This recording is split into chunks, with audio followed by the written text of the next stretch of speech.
Édouard Jeanne, bienvenue en toute intimité. Tu as 26 ans, tu es coach sportif, tu es entrepreneur fitness, tu as remporté le concours Mister Tatouage 2017, tu es transgenre et on va raconter ton histoire en toute intimité.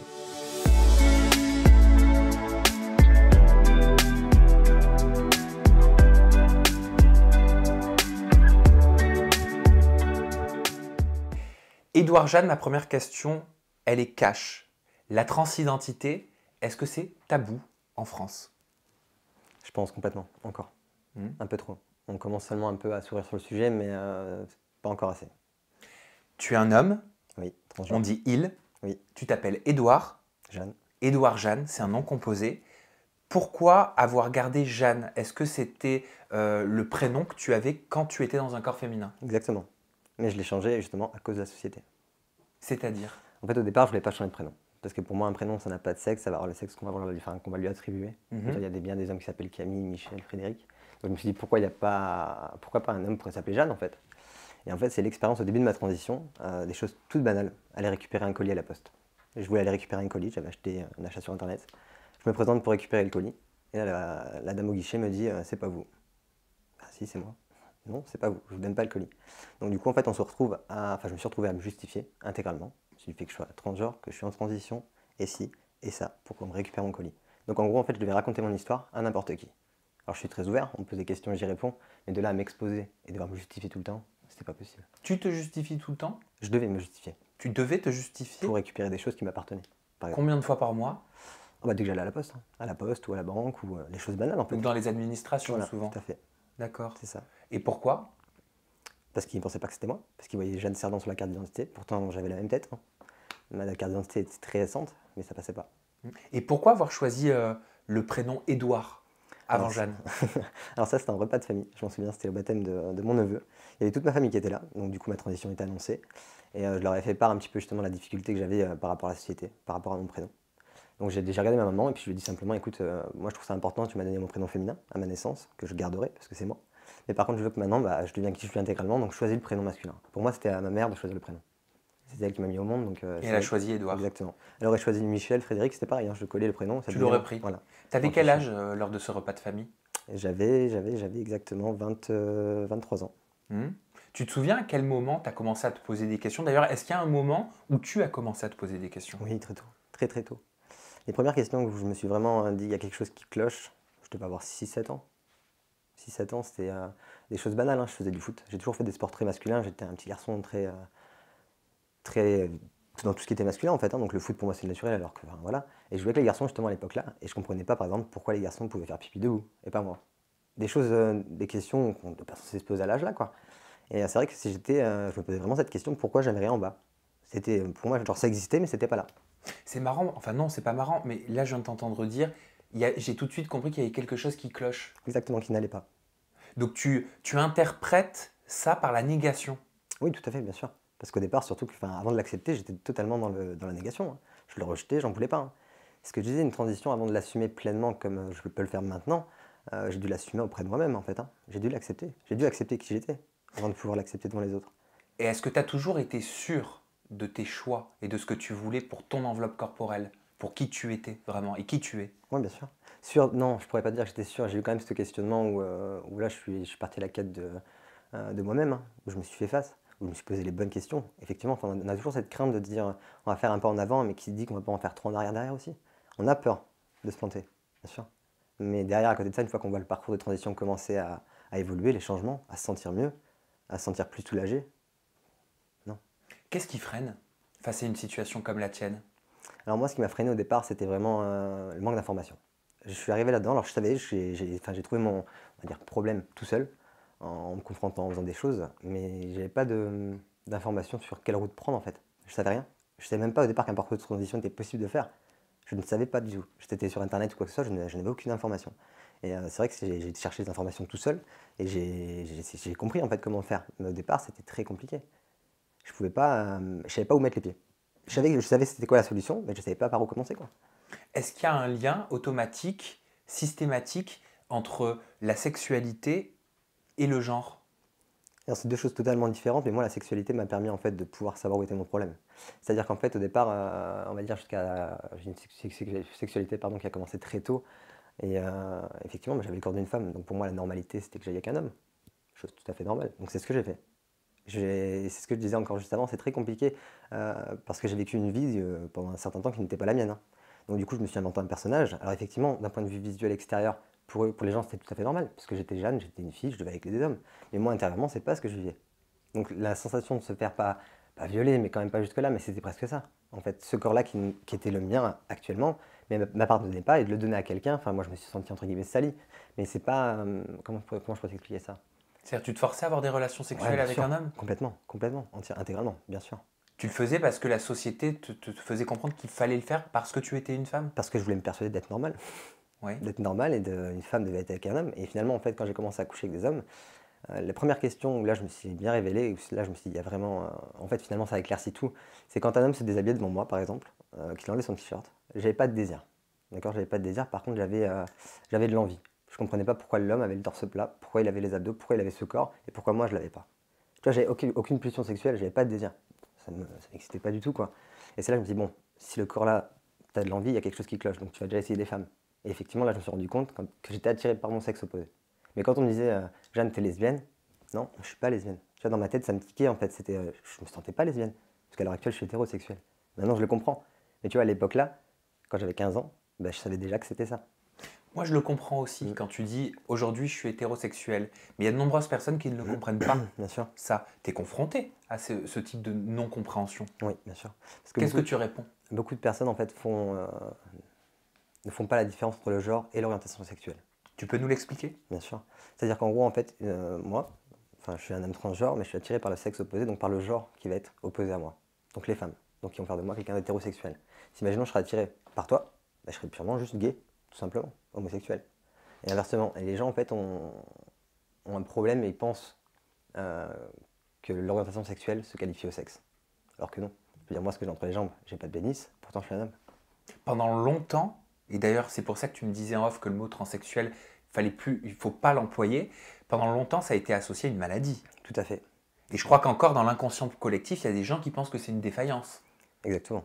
Mais c'est pour ça, même les injures transphobes, hein, t'as une maladie, ce genre de choses, ça arrive souvent. Parce qu'il y a beaucoup de personnes qui pensent encore que c'est une maladie mentale. Alors que pas du tout. Ce n'est plus une maladie mentale. C'est pour ça qu'on n'utilise plus le terme transsexuel. Quelqu'un qui est transgenre n'est pas transsexuel. Est-ce que tu sais s'il y a un lien? Si oui, d'où vient ce lien? Qu'est-ce qui fait qu'on peut ne pas se sentir de la naissance jusqu'à aujourd'hui dans le bon corps? Et pourquoi est-ce qu'on serait venu sur cette terre dans le corps qui n'est pas le nôtre? Je fais toujours un petit peu la métaphore où j'ai toujours à un moment, on avait deux enveloppes. C'était juste que moi je me suis planté d'enveloppe. C'est juste ça. Mais c'est que je devais apprendre quelque chose de tout ça.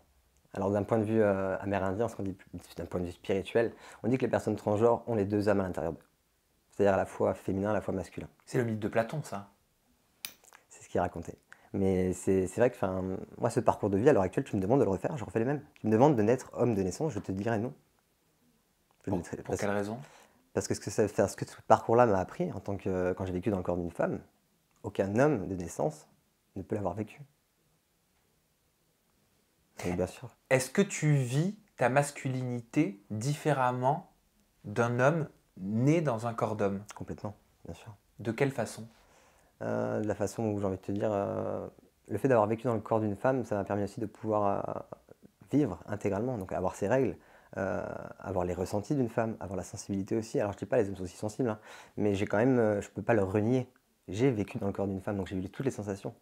Tu vois ce que je veux dire? Donc ça me donne quand même j'ai ces deux visions. C'est vraiment, je pourrais pas te dire, c'est pour ça que je re-signerai tout de suite. C'est que grâce à ça, je suis devenu ce que je suis aujourd'hui. C'est quoi la différence, Édouard Jeanne, entre vivre dans le corps d'un homme et vivre dans le corps d'une femme? Quelles sont les différences de sensations? Bah, là maintenant, je suis moi-même intégralement. Avant, j'étais moi-même à demi quoi. C'était, comment je pourrais t'expliquer ça? Avant, j'avais vraiment, c'était un jeu de rôle. C'était pas moi extérieurement. Donc en fait, on se sent pleinement nous à l'intérieur de nous. Par contre, à l'extérieur, c'est pas nous-mêmes quoi. Donc là maintenant, je suis équilibré, je suis aligné entre les deux. Donc je suis largement mieux. Mais avant, c'était pas du tout ça. Tu souffrais quand tu étais jeune? Plus que ça, bien sûr, bien sûr. Tu souffrais de quoi? Euh, je me demandais en fait qu'est-ce que j'avais fait pour avoir ça au départ. Je te dis, au départ, je l'ai rejeté, hein. Je me demandais, et j'ai eu des pensées noires. Alors après, je suis quelqu'un de très optimiste de base, et j'ai eu un passé très lourd. Donc ce qui m'a permis en fait de pouvoir toujours aller de l'avant. Et j'avais pas le choix d'aller de l'avant. Mais j'ai eu des pensées noires de suicide, bien sûr. Où je me suis demandé à un moment donné, ce serait peut-être pas la facilité, la porte de sortie à prendre. T'en parlais? Non, bien sûr que non. Non, non. Pour quelle raison? Par peur de blesser? Peur de blesser et pas envie de rajouter ça encore à mon entourage en plus, Comment tu t'es sorti de tout ça? tout seul, Mais de quelle façon? en me faisant face. En me disant non, t'as deux options. Soit t'as la porte de sortie, soit tu l'assumes et tu verras. Enfin, on dit toujours, en sortant de sa zone de confort, c'est là qu'on devient qui on est vraiment. Et c'est la réalité. C'est là où je me suis dit à un moment donné, bah, tu fais face, tu vas galérer, il y aura des risques, tu vas peut-être même te prendre des coups. Voilà. Mais par contre, ce qui va en sortir derrière, ça sera que plus lumineux. Et c'était le cas. Mhm. C'est pour ça qu'à l'heure actuelle, moi j'ai toujours dit, en fait, et ça c'est une promesse que je me suis faite, c'est du moment où je fais mon parcours de transition et que je le termine, je voudrais être cette personne en fait que j'aurais aimé qu'elle soit là, qui me tende la main au moment de mon parcours de transition. Parce que quand j'étais tout seul et que je savais rien, je me suis dit, bah, il n'y a personne qui est là en fait. Et je veux plus jamais, c'est pour ça que je fais ça sur les réseaux autant. Moi, tout ce qui est notoriété, tout ça, ça m'attire pas forcément, tout ce qui est télé-réalité non plus.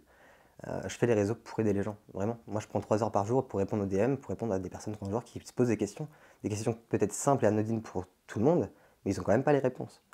Et moi, j'avais pas non plus les réponses à l'époque là. Donc maintenant, je la donne ces réponses. Ça paraît peu, mais c'est un petit peu mettre sa pierre à l'édifice aussi, faire bouger les choses. Tu vois, tu parles de télé-réalité, c'est pas du tout prévu à mon conducteur, Mm. mais c'est vrai qu'il y a, non, j'allais dire très peu, mais même ça, je peux pas le dire. Il y a quasiment pas de transgenre en télé-réalité. On dit que la télé-réalité, c'est quelque part un petit peu aussi le reflet de la société. Je crois qu'on en compte 2 ou 3. Il y avait eu Erwan dans Secret Story, Sanaya dans Les Vacances des Anges. Pourquoi les personnes transgenres ne sont pas intégrées à ce type de programme? Alors moi, je te le cache pas, on m'a proposé des télés. J'ai dit non parce que ça correspondait pas à ce que je voulais par rapport à l'image et puis ça m'attirait pas plus que ça. Après, je pense que ça finira par venir parce qu'à un moment donné, la société va se servir de ce buzz pour. C'est en train de, enfin, je sais pas comment expliquer ça, c'est en train de prendre une ampleur quand même où tôt ou tard, la société s'en servira. Pourquoi tu dis se servir de ce buzz? Parce que tu penses Parce que que, certains le voient comme un buzz? ouais, bien sûr, il y a certaines émissions qui vont le prendre pas pour. Pour la curiosité des Oh. téléspectateurs?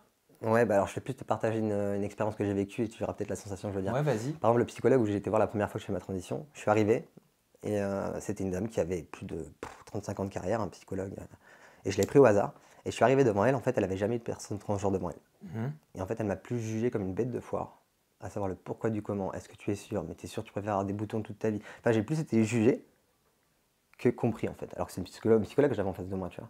Et je me suis dit, c'est pas possible. Donc je pense qu'à un moment donné, effectivement, c'est pour ça que je pense qu'il faut réfléchir avant de faire une télé ou ce genre de choses, des fois, à ce qu'on nous propose. C'est que des fois, ça on peut être juste utilisé pour être mis en avant et pour faire parler. Mhm. Alors que non, enfin, on reste des êtres humains. Bah, C'est vous ne restez pas des êtres humains, enfin, on est tous Ouais, bien des sûr. êtres humains. Bien sûr. Mais il y en a qui ne nous considèrent peut-être pas comme ça, justement. Et ben, on va faire changer tout ça Exactement. à notre petite échelle, C'est comme ça. on le peut en tout cas. Petit à petit. T'as aucun mal hein, à te voir dans ton corps de femme hein, Non, en photo. pas Je du peux tout. te montrer une photo Bien sûr. hein? Je vais te demander une simple réaction. Qu'est-ce que tu vois sur cette photo? Qu'est-ce que tu ressens? Qu'est-ce que ça te provoque? Qu'est-ce que ça me provoque? Je vois les deux. Je vois la douleur et je vois le plaisir. Parce que le plaisir maintenant, enfin, je suis qui je suis, mais c'est vrai qu'effectivement, cette période-là a été très compliquée. Mais sans cette période-là, je ne sais pas ce que je suis aujourd'hui. Donc, j'ai vraiment les deux. Je vois tous les mauvais moments, mais je vois aussi tout ce que ça m'a apporté, quoi. C'est quoi les questions ou les affirmations auxquelles tu en as ras-le-bol de répondre? Euh, pff, bon, la question, qu'est-ce que tu as entre les jambes? Après, moi, je le dis ouvertement, donc à un moment donné, elle arrête de revenir. Mais elle revient quand même tous les jours. Pourquoi? Parce que ça intrigue. Les gens veulent savoir ce qu'il y a en bas. On a vu sur tes vidéos TikTok que ta carte d'identité possède encore la mention F de femme. Comment ça se fait? En gros, en fait, je dois faire encore des prélèvements d'ovocytes, ovocytes, comme on dit, je crois. Tu sais, pour pouvoir avoir des enfants avec mes gènes un jour. Mais le problème, c'est que si, imaginons, j'avais fait mon changement d'état civil et que je serais basculé en M maintenant, donc même si j'ai encore l'attribut féminin en bas, hein, et bah du coup, en fait, ces ovocytes-là m'appartiendraient plus. Je les ferais prélever, mais je pourrais plus m'en servir, parce que j'ai un M sur la carte d'identité. Donc du coup, je pourrais jamais avoir d'enfant avec mes gènes. Donc c'est pour ça que tu patientes volontairement? Exactement. Et c'est quoi sinon les mesures en France concernant le changement d'état civil? Il faut monter un dossier pour le tribunal. avec pas mal de lettres qui justifient comme quoi notre famille et notre entourage utilisent bien le pronom il et tout ce qui s'ensuit. Enfin, prouver en fait, encore une fois, qui on est. Mmh. Est-ce que c'est humiliant de devoir se justifier systématiquement auprès d'organismes? C'est fatigant. C'est fatigant. C'est fatigant et ça commence dès le début de parcours de transition. Alors je dis pas c'est une bonne chose, hein, parce qu'il y a des personnes, je pense qu'ils ont besoin d'un accompagnement avant de faire ce parcours, parce que c'est quelque chose qui est quand même lourd et qu'il faut être sûr à 100%, parce qu'il n'y a pas de retour en arrière. Et par contre, devoir se justifier, c'est épuisant, quoi. Tu penses qu'un jour tu arrêteras de te justifier? J'arrête déjà. Ouais, Ouais. comment tu fais? Bah, maintenant, enfin, les gens, c'est devenu normal. Je me justifie plus. Ça soulage? Ouais, complètement. Complètement. En 2017, tu as remporté le titre de Mister Tatouage, mais sous le nom de Jeanne. Hein? Oui. Uniquement. Ouais. Jeanne Cerdan, comment ça se fait? Parce qu'en fait, le concours-là m'avait contacté pour participer justement par rapport au tatouage. Et je leur avais expliqué un petit peu la situation. Donc je leur ai dit comme quoi, ben voilà, j'étais un homme transgenre, j'avais pas encore démarré mon parcours de transition, ça allait arriver. Mais que du coup, en fait, je voulais passer dans la catégorie homme. Et ils m'ont dit, bah, il n'y a pas de souci, avec plaisir et tout ça. Et c'est comme ça que ça s'est fait, en fait, tout simplement. Donc en plus de ça, je l'ai remporté, donc j'ai pu passer déjà le premier. C'était la première étape, hein, parce que je crois un mois après, j'ai commencé les hormones. Et puis tu t'en es servi aussi pour passer des messages. Je m'en suis servi, c'était la première étape. Sur scène, justement, j'ai passé un message où j'ai expliqué mon début de transition, tout ça, mon début de parcours. Et c'était un bon moment. Et Ouais. tu t'adresses aux parents, aux Oui. adultes. Tu te dis, je peux, hein. Bien sûr. Tu dis, je veux m'adresser d'abord aux parents. Ce n'est pas parce que leur enfant peut avoir le besoin de changer de sexe que leur enfant sera différent. Ce sera toujours la même personne. Les gens doivent comprendre que l'amour n'a pas de sexe. On aime une personne tout simplement. Il faut que tout le monde puisse le dire sans craindre le regard des autres. Ça, il y a de nombreux parents qu'on a pu entendre dans des documentaires parce que les médias, le hertzien s'intéresse de plus en plus à ce sujet-là. Et ce qui revient chez les parents, c'est ils sont tristes. Et souvent, on les entend dire, mais c'est plus ma fille, C'est ça. c'est plus mon fils. J'ai J'ai perdu mis au ma monde fille. une fille, j'ai pas mis au monde un garçon.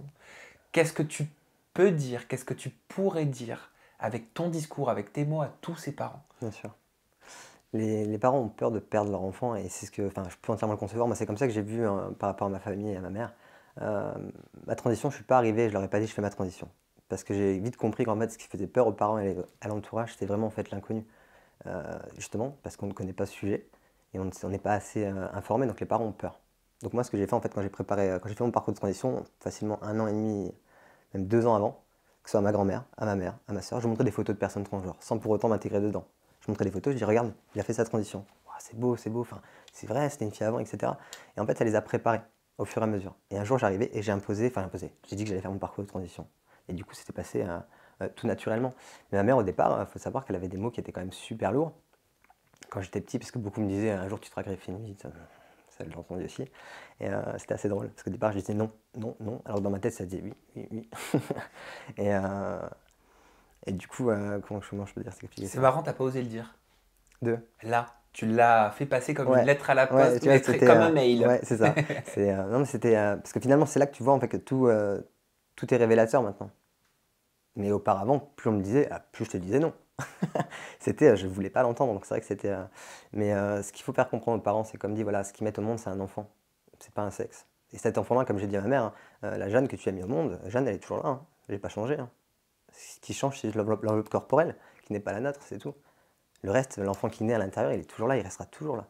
Et c'est comme ça que j'aide même des parents à l'heure actuelle. Je me rends même à domicile chez des gens pour parler justement avec les parents, pour leur faire comprendre ça. Mais t'es passé, donc je comprends, par toutes ces étapes. C'est inévitable, ces étapes de discussion. Oui. Avec les parents, avec la famille, avec les amis. Mm. Les amis, ils étaient peut-être plus au courant? Pas forcément non plus. Non, Non. tu te cachais aussi à ce niveau-là. Ouais. Ça devait pas être évident. Non, c'était que moi avec moi, ouais. Ça doit être lourd. Ouais, très lourd. Qu'est-ce que tu leur disais? Comment tu les as amenés sur le chemin de l'acceptation? C'était très dur parce que du coup, en fait, inconsciemment, c'était tout l'extérieur. C'est comme si l'extérieur voyait ce qui se passait à l'intérieur de moi. Donc on me disait sans cesse, un jour tu te feras greffer une bite, un jour tu vas devenir un homme, j'en suis persuadé. Et toi, tu es en face, tu dis non, ça n'arrivera pas. Non. Comme si tout le monde le voyait en fait. Et à un moment donné, je dis, bon, bah, si tout le monde le voit, il faut aussi que toi tu le vois aussi. Tu assumes aussi. Tu as eu de nombreuses opérations? Mhm. Combien? Là, des opérations par rapport à la transition, tu veux Oui, dire? par rapport Non, à la j'en ai une seule, transition. juste le torse. Une seule? Le torse, ouais, bien sûr. Parce qu'en fait, au niveau du bas, pour faire la phalloplastie, il y a 2 étapes avant. Tu vas avoir l'hystérectomie, donc ça va être retirer tout ce qui est ovaire. Alors, la phalloplastie, c'est la saturation du vagin pour créer un urètre. Exactement. Voilà, c'est ça. Mais avant celle-ci, en fait, il y a l'hystérectomie qui va te permettre en fait d'enlever tout ce qui est ovaire, tout ça. Mais en enlevant les ovaires, en fait, je ne pourrais pas faire le prélèvement. Donc du coup, là, en attendant, il faut d'abord que je remette mon système féminin en route, que j'ai de nouveau mes règles pendant 3 à 4 mois. Là, ça va être une étape qui va être très Donc là, compliquée. tu es en cours. Voilà, là, ça va être là, cette étape, enfin, l'étape là, c'est vrai que je te la redoute un peu parce que du coup, et c'est ce que j'ai fait passer sur TikTok comme message, c'est que les gens qui commencent leur parcours de transition, s'ils peuvent le faire avant, qu'ils le fassent. Parce que moi, à l'heure actuelle, là, je suis en plein parcours de transition, Alors, quand tu dis s'ils peuvent le faire avant qu'ils le fassent, c'est-à-dire avant le traitement hormonal. pourquoi? C'est-à-dire Bah, en fait, au niveau pour prélever les ovocytes, Oui. il faut remettre le système féminin en route, donc les règles. Mais quand on prélever prend- les ovocytes, c'est parce que tu projettes d'avoir un enfant. Exactement, c'est ça. Mais du D'accord. moment où il y a les hormones qui sont mises masculines, les règles, on les a plus. Notre Donc ça système- te coupe les règles. Complètement. Et les hormones, ça se passe de quelle façon? Par injection intramusculaire. Où ça? Dans quelle partie du corps? Les cuisses ou les fesses. À quelle fréquence? Alors ça va dépendre au niveau du dosage, c'est vraiment propre à chacun. Moi, je fais une piqûre toutes les 2 semaines. Une piqûre toutes les 2 semaines. Et qu'est-ce que permettent ces hormones injectées? Tout simplement d'avoir le même taux de testostérone que toi. D'accord. Oh bah, tu vois, moi, on me charrie en me disant que j'ai pas de testostérone, Tu des féminines, des machins. Donc, il y a toujours quelque Ouais. chose. Hein. Bon, ça, Mm. c'était plus quand j'étais petit. Et donc, les ovocytes, Mm. tu veux les mettre de côté, hein, C'est ça. vulgairement parlant, Mm. parce que tu songes à devenir père. Exactement. Voilà. Bien sûr. Et il va falloir que, si je comprends bien, que tu remettes tout ce métabolisme en marche. C'est ça. Et là, au moment où on parle, est-ce que tu as tes règles? Est-ce que tu as tes menstruations? Là, je vais m'apprêter à le faire justement. De quelle façon? Comment ça va se passer? En arrêtant le traitement hormonal. Tout simplement. Mhm. Et ça revient au bout de combien de temps? Alors moi, c'est très rapide, hein. Moi, je le vois en fait, généralement, quand je fais une piqûre, on va dire les 2 premières semaines, ça va. La 3e, je suis en descente, donc mon taux de testo descend. Et là, mon système féminin, en fait, commence à se remettre en route tout seul. Et ça provoque quoi en fait? Quels sont les symptômes de cette redescente? Fatigué, épuisé, négatif, terne. Et derrière, en fait, tu rajoutes justement les hormones féminines qui se remettent en route. Donc à l'intérieur, ça te fait un dérèglement. Donc c'est pour ça qu'il faut être toujours constant au niveau des injections. C'est important. Comment tu l'appréhendes cette période? J'ai compris que tu étais quand même, tu avais des doutes, que tu avais des craintes. Ça va Ça être doit très pas dur. être évident psychologiquement. Encore une fois, ça va être vraiment un moment qui va être compliqué à vivre, mais c'est pour que du meilleur. En fait, en ayant mes règles, je vais penser à mon enfant que j'aurai aussi par la suite. Oui, donc tu vois la finalité. C'est ça. Je me Et finalise non pas les là-dessus. moyens. C'est ça. C'est le parcours, il faut passer par là. Et tu sais quand est-ce que tu aimerais passer à l'action? Quand est-ce que tu aimerais avoir un enfant? Avant mes 30 ans, Avant tes 30 ans. Donc c'est un objectif sur du court terme. bien sûr. Quels sont les préjugés que les Français peuvent avoir sur les personnes transgenres? Les préjugés, alors, je suis pas sûr qu'il y ait des préjugés vraiment. On va dire que les gens ont du mal à nous considérer comme on est en fait. Imaginons les Français ou les gens hein, ont du mal à se dire que je suis un homme. Intégralement. Parce que je suis transgenre. Donc ça fait pas de moi un homme. On m'a dit une fois qu'il fallait dire homme d'origine transgenre. Est-ce que c'est vrai? Non. Alors moi c'est vrai que là-dessus je suis. T'as des personnes trans qui vont vouloir que tu leur dises comme quoi, enfin qui vont dire eux-mêmes je suis un homme, point. Et qui voudront pas qu'on rajoute le transgenre derrière parce qu'ils n'ont pas ce besoin ou ils n'ont pas envie de le rajouter. Hein. Mais moi par exemple je ne dirai jamais à quelqu'un je suis un homme. Si on me demande je suis un homme transgenre parce que c'est ce que je suis. Je ne suis pas un homme de naissance. Donc je peux pas le cacher. Mais dans la communauté transgenre, il y a énormément de désaccords aussi. Exactement. Là, Comme il y a tu énormément dois y de- être confronté. Ouais, hein. bien sûr, bien sûr. Comme il y en a beaucoup aussi qui ne veulent pas qu'on dise leur ancien prénom. Le dead name. Alors que moi j'ai aucun souci, au contraire je l'ai gardé. Ça c'est vraiment propre à chacun parce que, enfin, ce que je dis toujours, c'est pas parce qu'on est tous transgenres qu'on a tous le même avis. Hein. On est tous des Ah bah, personnes bien différentes, donc forcément. Oui, mais comme tu es sur les réseaux sociaux et que tu t'exprimes librement, j'imagine que tu reçois aussi des messages, des DM, peut-être des mails de personnes qui ne sont pas d'accord avec toi. Pas du tout. Non, c'est Alors vrai. là-dessus, j'ai jamais. Ah bah, t'as jamais- cette chance, jamais- alors. jamais. C'est pour ça que je te dis là-dessus, je reçois beaucoup de mails ou de messages pour des questions, pour des transitions, mais j'ai jamais reçu de personnes trans qui me disent je suis pas d'accord avec toi. Et tu es apparu aussi, j'ai vu, dans une campagne pour Gillette. Oui. Tu as fait un tweet où tu as mis quelqu'un qui accepte ses énergies masculines et féminines, il agit avec conscience et sensibilité. C'est quoi le message que tu as voulu faire passer? C'est que dans tout être humain, on a une part de masculinité et de féminité en nous. On a tous cette sensibilité, que ce soit homme ou femme. Et je inversement. crois que beaucoup l'oublient. Exactement. Parce que justement, c'était dit, un homme par exemple doit être viril, un homme doit être ci, doit être fort, doit être ci. Non, c'est pas vrai. Un homme a le droit de pleurer. Une femme peut être tout aussi forte qu'un homme. Une femme peut être virile. Exactement. Et c'est ça, je trouve ça génial. Et ce que j'ai aimé dans la campagne Gillette, c'est pour ça que j'ai accepté de la faire, avec grand plaisir. Et puis en plus, leur slogan, c'est la perfection au masculin. Est-ce que tu penses que ça marque foncièrement une évolution dans notre société? Oui, je pense. Je pense qu'on commence à... Pour moi, c'est en train de se dénouer petit à petit. Alors, on n'est pas encore à la finalité, hein. Il y a encore pas mal de chemin, mais en tout cas, on est vers du positif. Ouais. Il y a un terme qu'on entend beaucoup aussi auprès des médias institutionnels, à la télévision, c'est la transphobie. C'est quoi exactement la transphobie? Donc phobie, peur, Oui. donc peur des trans. Ouais, peur des personnes trans. On n'accepte pas, enfin, c'est des gens qui nous font subir des choses négatives envers les personnes trans. C'est horrible comme terme. Complètement. Complètement. T'as déjà vécu de la transphobie? Directement, je te dirais que non. Indirectement, oui. Par exemple, moi j'ai plus des gens qui vont faire genre, par exemple, qui vont être amis avec moi en disant c'est super beau ce que tu fais, t'as beaucoup de courage. Et dès qu'il y a un truc qui va pas aller dans leur sens ou que je vais pas aller dans leur sens, ils vont utiliser ma transition pour m'attaquer, par exemple. Ah, comme si c'était un point de faiblesse. Voilà, c'est ça. Et le mégenrage, c'est quelque chose que tu connais? Alors les gens d'extérieur, non. Ma famille le fait. Mais c'est pas, c'est ce que ça, c'est pareil au niveau des parents, je leur dis toujours, enfin même au niveau des personnes trans. Alors le mégenrage, c'est le fait par exemple de continuer à dire elle voilà, c'est ça. À un homme transgenre. Oui, bien sûr. Alors, comme dit, moi mes proches le font encore, mais il faut pas oublier ce que je dis même aux personnes transgenres, soyez indulgents. Je veux dire, moi par exemple, ma maman, ma mère, ma grand-mère m'a dit elle pendant plus de 20 ans. Est-ce que je peux lui en vouloir à l'heure actuelle de me dire encore elle? Bien sûr que non. C'est normal. Et encore derrière après, ils se rattrapent, ils reprennent il et tout ça, mais il faut être indulgent. C'est normal qu'ils se trompent encore. Donc après, au niveau de l'extérieur, non. Donc l'indulgence, si je comprends bien, si je suis ton raisonnement, elle doit être des deux côtés. Je pense, ouais. Il y a des efforts à faire effectivement au niveau des proches, mais même la personne concernée qui est transgenre, il faut aussi qu'elle soit indulgente. J'aimerais qu'on fasse un petit tour du globe. Vas-y, je t'en prie. Le tour du globe de la transidentité. On va commencer par les États-Unis. Joe Biden a récemment élu Rachel Levine, une pédiatre transgenre qui est aujourd'hui ministre adjointe de la Santé. Est-ce que c'est quelque chose qui pourrait arriver en France selon toi? Ce serait bien, mais pas tout de suite. Ah, c'est sûr que ce serait bien. Pas tout de suite, je pense.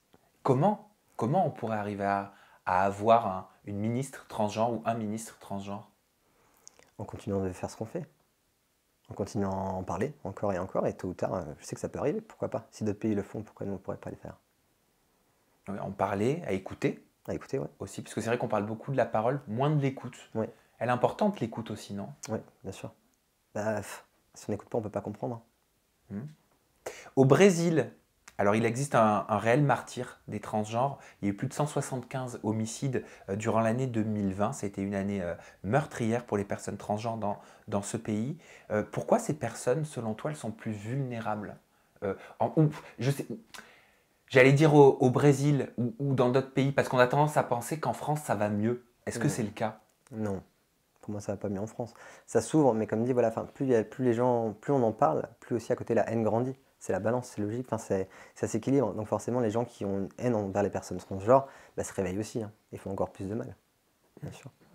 Et enfin, on a fait un point sur Dubaï, parce qu'on a vu que les autorités de Dubaï avaient empêché Gigi Gorgeous, qui est une star transgenre canadienne, d'entrer dans le pays. Des officiers chargés de l'immigration l'ont arrêté. Est-ce que tu as déjà été, toi, à ton niveau, dans une situation similaire? En vacances, non. On m'a jamais arrêté. Après, voilà, j'ai vécu des choses, oui, effectivement, à peu près semblables où on me qualifiait comme je te l'ai expliqué, de fille par rapport à la discothèque quand je vais aller aux toilettes. Ou même là, je vais te prendre la situation maintenant. Là, à l'heure actuelle, si je vais aller aux toilettes, par exemple, on va à la discothèque normale, et que je vais dans les toilettes hommes, et qu'il s'avère qu'il n'y a que des urinoirs. Comment tu veux que je fasse? Et je peux pas aller dans les toilettes des femmes non plus. Donc je fais quoi? Je peux pas faire pipi? Du coup, en fait, si tu préfères, c'était à l'époque, je devais avoir quoi? Allez, je devais avoir 17 ans ou 18 ans. J'étais en discothèque et du coup, je commence à rentrer dans les toilettes féminines, du coup, parce que j'étais encore une femme, au point de vue de la société, j'avais pas démarré mon parcours de transition, mais j'étais très, très, très masculine, au point où, effectivement, on pouvait avoir le doute. Mais je pouvais quand même pas aller aux toilettes dans les toilettes des hommes. Donc du coup, j'étais dans les toilettes féminines et il y a un vigile qui est rentré et qui m'a attrapé et qui m'a dit non, les toilettes des hommes, c'est à côté. Et je lui dis, mais je suis pas un homme, je suis une fille. Non, t'es pas un homme. Je lui dis si, et il y avait des filles autour justement. Et là, je me suis pas senti très très bien forcément. Et à force qu'il insiste, et du coup j'ai pris mon t-shirt, je l'ai soulevé, il a vu ma brassière, et du coup j'étais bandé, parce que du coup je cachais ma poitrine, donc je me bandais avec une bande compressive. Et là il m'a regardé, il m'a dit, oups, pardon, excusez-moi. Et là il est parti. Mais ce moment-là, il a été horrible. C'était... Alors d'un côté, je me dis, oui, j'aimerais bien être dans le toilette des hommes, mais je pouvais pas encore.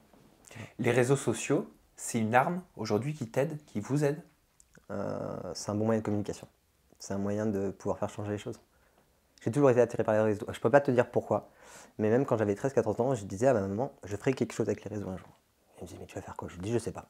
Maintenant, je sais. C'est marrant, j'ai l'impression que quand tu étais plus jeune, tu savais exactement Exactement. ce que tu voulais, où tu voulais aller. Et à chaque fois que tu nous racontes une étape de ta vie, j'ai la sensation que dans ton esprit, il y a juste la finalité qui compte. C'est ça. C'est dingue, hein. Je peux pas t'expliquer pourquoi, mais ça a toujours été comme ça. J'ai l'impression vraiment, enfin, c'est comme si de petit à maintenant, j'avais mon chemin de vie, genre tu le voyais un petit peu, j'avais un aperçu, mais là maintenant il était clair et net, quoi. À moyen terme, sur les 5, 10 ans à venir, qu'est-ce que je peux te souhaiter? Tu as envie de quoi? De faire encore plus bouger les choses, de pouvoir en parler encore plus, Hmm. de pouvoir se faire entendre encore plus, que ça s'arrête pas surtout. Eh ben merci. Merci Édouard Jeanne pour ton témoignage Merci à toi. en toute intimité. On peut te retrouver sur tes réseaux sociaux si vous avez des questions Bien sûr. peut-être à te poser. N'hésitez pas sur son compte Instagram, c'est EDW-great, C'est ça. G-R-E-A-T. Et ton compte TikTok, c'est EDW-J-great. C'est ça. Voilà, J-G-R-E-A-T. De toute façon, tout est ici. Le mot de la fin, je te l'offre, Édouard Jeanne. Ta caméra, elle est juste là. Tu peux dire ce que tu veux à ta C'est vrai. communauté, à qui tu veux. Le message est libre. J'aime bien finir là-dessus. Allez, De temps en temps, moi, je vous dis à très bientôt. D'accord? Et merci pour votre fidélité. et ben, en tout cas, n'hésitez pas, enfin, soyez vous-même intégralement. On n'a qu'une vie. Donc plutôt que de vivre une vie qui ne vous appartient pas, soyez vous-même et puis assumez-vous. Et la force et puis en tout cas,